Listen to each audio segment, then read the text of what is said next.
नमस्कार दोस्तों, दिव्याभा creativity zone में आपका स्वागत है। कैसे हैं आप लोग? सबसे पहले आप सभी को हरितालिका तीज व्रत की बहुत बहुत शुभकामनाएं। इस वीडियो में मैं आपसे शेयर करने जा रही हूँ कि हरितालिका तीज व्रत की पूजा कैसे करी है। वो पूरा वीडियो मैं शेयर करने जा रही हूँ और उसकी पूजन सामग्री क्या क्या मैंने ली है वो शेयर करूँगी। तो हरितालिका तीज व्रत हर सौभाग्यशाली स्त्री अपने पति की लंबी आयु के लिए करती है ताकि उसका सौभाग्य अखंड रहे। सुबह स्नान करके निर्जला व्रत रहना है। ये सभी पूजन सामग्री है जिसमें कि सबसे पहले इस तरह की हमारे यहाँ बालू की बनी हुई, गंगा जी की मिट्टी की बनी हुई शंकर पार्वती और गणेश जी की मूर्ति मिलती है, उसी की पूजा की जाती है। अगर मूर्ति नहीं है तो हम फ़ोटो की पूजा भी कर सकते हैं। शंकर पार्वती और गणेश जी के फ़ोटो की पूजा कर सकते हैं। बाकी सामान जो पूजा में जितनी भी पूजा सामग्री है वो मैं डिस्क्रिप्शन बॉक्स में डाल दूँगी, सारी डिटेल जो भी पूजा सामग्री की ज़रूरत है। और ये देखिए मूर्ति है, श्रृंगार का सामान जो भी आप चढ़ाना चाहते हो आपकी इच्छा पे है। लिपस्टिक, बिंदी, चूड़ी, कंगन, सीसा, कंघी, और हमको चाहिए हल्दी, कुमकुम, अक्षत, शंकर जी को चढ़ाने का सामान, पान, फल फूल जो भी आप चढ़ा सकते हैं, उस जो भी सीज़न में मिल रहा हो। ये फुलरा शंकर जी को चढ़ाते हैं, फूल, माला, पान, सुपारी। और इस तरह से ये देखिए श्रृंगार की थाली तैयार है, श्रृंगार के सामान चढ़ाने की। सिंदूर। अगर आपने मेरा चैनल अभी तक सब्सक्राइब नहीं किया है तो यहाँ पे सब्सक्राइब करें और इस बेल आइकन पर क्लिक करना ना भूलें, जिससे कि मेरे आगे के अपडेट्स आपको आगे के वीडियो मिल सकें। सबसे पहले जहाँ पर शंकर पार्वती जी की मूर्ति रखनी है वहाँ पे आप नीचे एक स्वच्छ कपड़ा बिछा सकते हैं। और सबसे पहले गणेश जी को हमको गंगा जल से स्नान कराना है और जिस जगह पे हमने स्थापित किया है वहाँ पे गंगा जल छिड़कना है, आचमनी देना है उससे। और फिर शंकर पार्वती जी को गंगा जल से स्नान कराना है। सबसे पहले गणेश जी को, पार्वती जी को हल्दी कुमकुम लगाना है और अक्षत चढ़ाना है। फिर हम गणेश जी को सिंदूर चढ़ाएंगे। सबसे पहले गणेश जी को सिंदूर चढ़ाना है, फिर माता पार्वती को सिंदूर चढ़ाएंगे। सिंदूर चढ़ाने के लिए आप 5 बार या 7 बार सिंदूर चढ़ा सकती हैं। और पूजा के अंत में सुहाग लेना रहता है। ये इस तरह से। फिर हम गणेश जी को पीला फूल चढ़ाएंगे अगर आपके पास हो तो। फिर शंकर जी को मंदार की माला चढ़ाएंगे इस तरह से।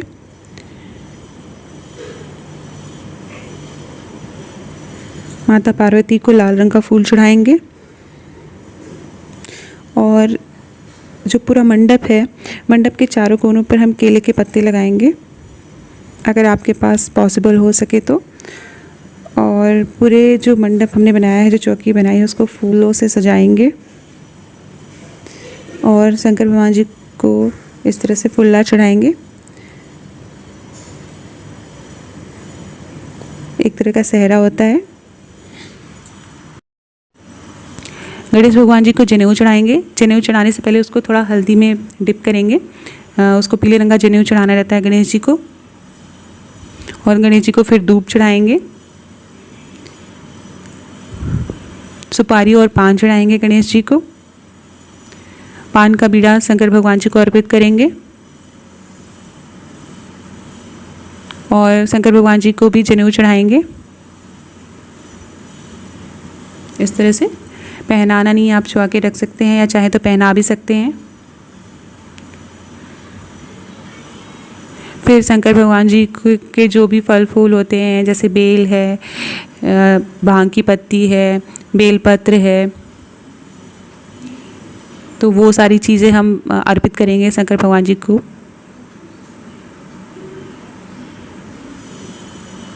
बेलपत्र अर्पित करेंगे।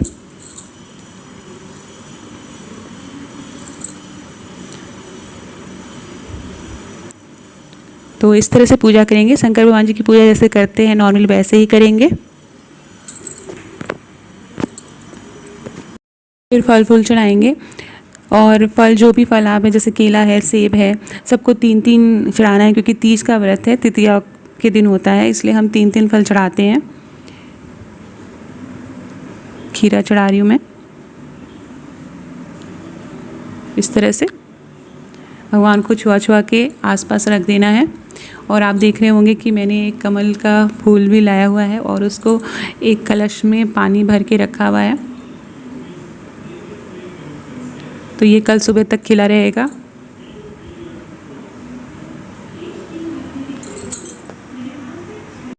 फिर श्रृंगार का सामान चढ़ाएंगे। श्रृंगार का सामान में आप कुछ भी श्रृंगार का सामान जो भी है वो चढ़ा सकते हैं। सीसा, कंघी, लिपस्टिक, बिंदी, आपकी इच्छा पे है। आप साड़ी भी चढ़ा सकते हैं। भगवान जी को भी वस्त्र पहनाएंगे इस तरह से। लाल रंग का कपड़ा मैंने चढ़ाया है। आप चाहें तो शंकर और पार्वती जी को अलग अलग कपड़ा चढ़ा सकते हैं। शंकर जी को पीले रंग का वस्त्र और पार्वती माता को लाल रंग का। उसके बाद जो हमने बिंदी और चूड़ी सब चढ़ाई थी, इस तरह से सारा श्रृंगार का सामान माता रानी को छुआ के वहाँ रख देंगे। और जितना श्रृंगार का सामान हो सकता है आप सारे श्रृंगार का सामान चढ़ा सकते हैं, जिसमें से आलता होता है। पूजा करने से पहले आलता लगाना पैर में बहुत ही ज़रूरी होता है, बहुत ही शुभ माना जाता है। नई साड़ी और नए बिछिया पायल पहनना चाहिए उस व्रत के दिन पूजा करने से पहले।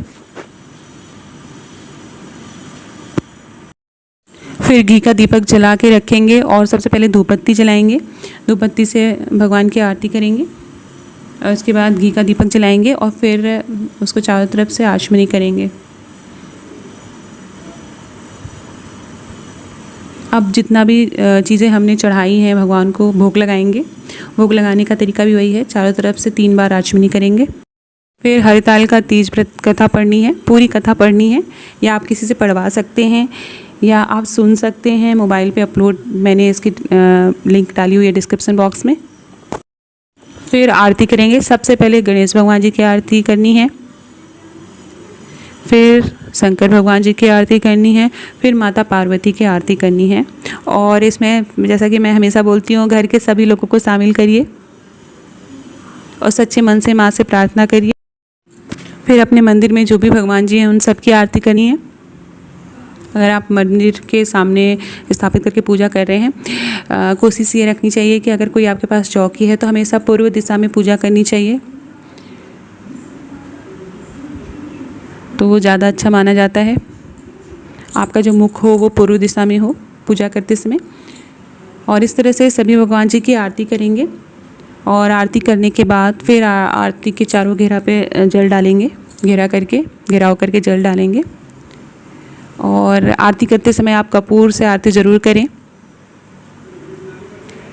और फिर सबसे पहले भगवान जी को आरती दिखाएंगे, हाथ में एक फूल रखेंगे। अब क्षमा प्रार्थना करेंगे माता रानी से कि पूजा करते समय हमसे कोई भूल हो गई हो तो हमें क्षमा करें और हमें सौभाग्य प्रताप करें। क्षमा प्रार्थना करते वक्त हाथ में हम फूल और अक्षत लेंगे और जब क्षमा प्रार्थना कर लेंगे तो वो भगवान को अर्पित कर देंगे। भगवान जी, शंकर भगवान जी और माता पार्वती से माथा टेक कर विनती करेंगे कि हमारा सौभाग्य अखंड रखना माता रानी, और जो भी व्रत करे उन सभी लोगों का सौभाग्य अखंड करना। तो इस तरह से हम पूजा करेंगे। और इसके बाद घर के जो भी बड़े होंगे आपकी, जैसे सासू माँ हैं, ससुर जी हैं, या घर में जो भी बड़े हों, जेठ जेठानी हैं, उन सभी का पैर छू के आशीर्वाद लेंगे। फिर अपने पति का आशीर्वाद लेंगे, हस्बैंड का आशीर्वाद लेंगे पैर छूकर। और फिर नेक्स्ट डे सुबह हमें फिर से आरती करनी है, सुबह उठ के गणेश भगवान जी की, शंकर भगवान जी की और पार्वती जी की। उसके बाद हमें फिर से सुहाग लेना रहता है, वो मैं बताऊंगी कैसे लेना है। और यहाँ से बिंदी और एक बिंदी अपने माथे पे लगा लेंगे, लेकिन नेक्स्ट डे सुबह जब आप पूजा पूरी कंप्लीट हो जाएगी पारण करने से पहले, और उसमें से चूड़ी जो आपने चढ़ाई है माता पार्वती को, वो चूड़ी एक एक आप पहन लेंगे हाथों में। उसके बाद जो भी चीज़ें श्रृंगार की चढ़ाई हैं आप किसी पंडित जी को दान दे सकते हैं, या आप अपने किसी घर के सदस्य को भी दे सकते हैं, जैसे आपकी जेठानी हो या किसी को दे सकते हैं। और सुहाग, जब भी आप सुहाग लें तो जितने बार सुहाग लें उतने बार वापस सिंदूर डालना चाहिए। अगले दिन सुबह पारण करना है। तो जैसा कि मैंने बताया, आरती करके सभी बड़ों का आशीर्वाद लेना है, फिर पारण करना है। पारण में आप खिचड़ी, हल्का फुल्का खिचड़ी खाएं, बहुत हैवी ना खाएं, जिससे आपकी तबीयत ठीक ठाक रहे। और तो ये था हरितालिका तीज व्रत का पूरी पूजन विधि। अगर आपको मेरा वीडियो पसंद आया है तो सब्सक्राइब ज़रूर करिएगा, कमेंट ज़रूर करिएगा। Thank you.